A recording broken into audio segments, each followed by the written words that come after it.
అర్థమవుతుంది. ఆకాశం తెగి పడిపోతే ఏం చెయ్యాలన్నట్టు అలా తెగ ఆలోచించద్దు, నువ్వేదో ఆపేసేటట్టు. హ్యాపీగా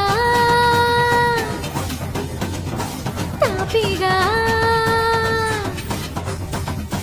హ్యాపీగా తాపీగా నువ్వు వాడిందే ఆటనుకుంటూ, నువ్వు పాడిందే పాటనుకుంటూ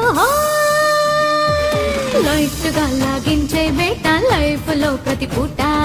సీరియస్ గా ఫీల్ అయ్యేంత సీన్ ఏముందంట. లైట్ గా లాగించే వేట లైఫ్ లో ప్రతి పూట. సీరియస్ గా ఫీల్ అయ్యేంత సీన్ ఏముందంట.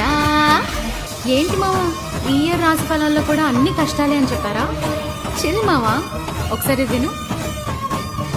కష్టాలొస్తే ఏడుపు వల్ల జరిగేదేముంది, మొహంలో గ్లామర్ పోతుంది, తలంతా